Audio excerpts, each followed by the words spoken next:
नमस्कार दोस्तों, कैसे आप लोग। आशा करते हैं आप लोग अच्छे होंगे। देखिए, बीएसएससी ऑफिस अटेंडेंट का जो है यहाँ पर एग्जाम डेट जारी कर दिया गया है। बीएसएससी ऑफिस अटेंडेंट, जिसे आप बिहार कार्यालय परिचारी बोलते हैं। तो इसमें जो है 2 एग्जाम होगा बीएसएससी ऑफिस अटेंडेंट में। सबसे पहले ये चीज़ बता दें, एक प्रीलिम्स एग्जाम होगा, एक मेंस एग्जाम होगा। प्रीलिम्स एग्जाम जो है आपका अगस्त में होगा। जो अभी आपका पहला एग्जाम है ये अगस्त में होगा, और ये कब से कब तक अगस्त में चलेगा, इसका भी एग्जाम डेट जो है आपको अगस्त के शुरुआत में देखने को मिल जाएगा, और अगस्त के लास्ट तक इसका एग्जाम भी शुरू हो जाएगा। मेंस का एग्जाम जो है नवंबर दिसंबर में होगा। ये मैं नहीं कह रहा, ये बीएसएससी के कैलेंडर के हिसाब से। आप बीएसएससी का कैलेंडर डाउनलोड कर लीजिए, उसमें बिहार कार्यालय परिचारी का आपको दिख जाएगा। लेकिन वैकेंसी याद रखिएगा, वो जो कैलेंडर में वैकेंसी दिखिएगा वो 3727 वैकेंसी नहीं, 5131, मतलब वैकेंसी बढ़ गया है। ठीक है, याद रखिएगा। बीएसएससी ऑफिस अटेंडेंट जो आपका बिहार कार्यालय परिचारी, इसकी वैकेंसी अब 3727 नहीं रही, 5131। जब आप बीएसएससी का कैलेंडर देखिएगा तो उसमें ये वाली वैकेंसी दी गई है 5131। जब वैकेंसी बढ़ी है तो जिला वाइज भी वैकेंसी बढ़ गई होगी। जैसे कि आप देख रहे हैं, जहानाबाद, बेगूसराय, जमुई, भागलपुर, पटना, ठीक है, यहाँ पर जो है भोजपुर, पटना, बक्सर, तो जितना भी जिला वाइज वैकेंसी है वो भी बढ़ गया होगा जब वैकेंसी बढ़ा है तो। और आपको ही जिला, आपका जो जिला है उसी में आपको नौकरी मिल सकता है। ठीक है, कैसे मिल सकता है? अगर आप अच्छा मार्क्स लाते हैं एग्जाम में, अगर आप अच्छा मार्क्स लाते हैं तो आपको आपके ही जिला में नौकरी मिल सकता है।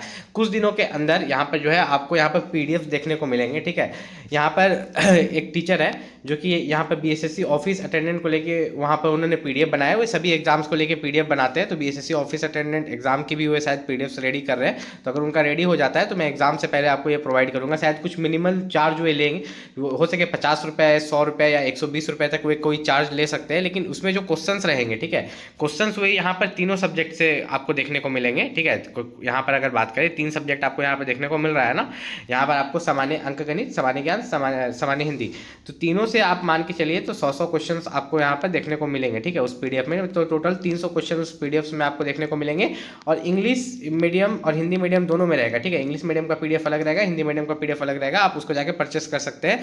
ठीक है, लेकिन उसका कॉस्ट बहुत कम रहेगा। ठीक है, उस पीडीएफ, वो जो पीडीएफ है आपको ज़्यादा महंगा नहीं मिलेगा। वो 50 रुपये या रखा जाएगा, या 100 रुपये, या मान के चलो 120 रुपये के आसपास उसका कॉस्ट रखा जाएगा। क्या प्राइस उस पीडीएफ का रखना चाहिए आप ये बताइएगा, एक जेन्युइन प्राइस। क्योंकि उसमें जो 300 क्वेश्चन ऐसे दिए जा रहे हैं ना कि सामान्य, मान लीजिए कि आप हिंदी के क्वेश्चन करके जाओगे, मान लीजिए आप हिंदी के 300 क्वेश्चन करके जाओगे, तो ऐसा यहाँ पर जरूर रहेगा कि उस 300 क्वेश्चन में से कम से कम उस 300 क्वेश्चन को, अगर आप हिंदी के 100 क्वेश्चन करके जा रहे हो, ठीक है, हिंदी के 100 क्वेश्चन करके जा रहे हो, तो उसमें से आपको कम से कम 10 से 15 क्वेश्चन, कितना, 10 से 15 क्वेश्चन तो 100% एग्जाम में फंसेगा। ये कैसे होगा? उसमें आपको प्रीवियस ईयर क्वेश्चन डाले जाएंगे और प्रैक्टिस पेपर क्वेश्चंस जो कि एकदम सेम हो सकते हैं। ठीक है, अब मैथ में भी क्या रहता है, मैथ में जो है यहाँ पर क्या है, जो भी सिलेबस है क्या वो चेंज हो जाता है। नीचे चलते हैं, अगर आपको मैथ की मैं सिलेबस दिखाता हूँ, एलसीएम, एचसीएफ, तो ये दोनों से क्वेश्चन तो आएंगे ही। ठीक है, तो प्रीवियस ईयर में जो क्वेश्चन आया तो वो क्वेश्चन बदल देगा, लेकिन एलसीएम और एचसीएफ ही ना आएगा, परिमेय संख्या ही आएगा ना, अपरिमेय संख्या ही ना आएगा, दूसरा चीज़ तो नहीं आएगा। तो उसी से रिलेटेड क्वेश्चंस दिए रहेंगे ताकि वो आपको एग्जाम में आ पाए। मतलब अगर आप पीडीएफ को सॉल्व करके जाओ तो एग्जाम में अच्छे मार्क्स ला पाओ। अभी वो पीडीएफ का लिंक मैंने नहीं डाला है। आप लोग पहले प्राइस बताइएगा कि वो जो है कितने प्राइस में आप वहाँ पर लेना चाहेंगे, वो 50 रुपये के आसपास, या 100 रुपये के आसपास, या 120 रुपये के आसपास। क्योंकि देखिए मेनली होता क्या है ना, है कि ये जो 50 रुपये का रेंज है उसमें बच्चा को अगर पीडीएफ दिया जाता है तो उसमें मेनली क्या होगा कि उसमें डाटा कम रहेगा। अब तीनों से मिला के 100 क्वेश्चन रहेगा तो वो आपके लिए बेकार रहेगा। लेकिन अगर टोटल 300 क्वेश्चन रहता है तो उसमें आप पूरे अच्छे से कर सकते हो, पूरे अच्छे से तैयारी कर सकते हो। आप ट्रेन में बैठे हो, घर में बैठे हो, मोबाइल चला रहे हो, कहीं भी कर रहे हो, कुछ भी कर रहे हो, आप पढ़ सकते हो उसको आराम से। अब मेनली अगर बात करें बीएसएससी ऑफिस अटेंडेंट का, अगर आप एग्जाम की तैयारी कर रहे हैं तो यहाँ पर प्रीलिम्स और मेंस दोनों एग्जाम होगा। लेकिन फिलहाल प्रारंभिक परीक्षा का उन्होंने सिलेबस दिया है। और एक चीज़ का यहाँ पर खास ख्याल रखिएगा कि एग्ज़ाम आपका अगस्त में होने का बहुत ज़्यादा चांसेस है। कोई भी दिक्कत हो आप नीचे कमेंट करके पूछ लीजिएगा।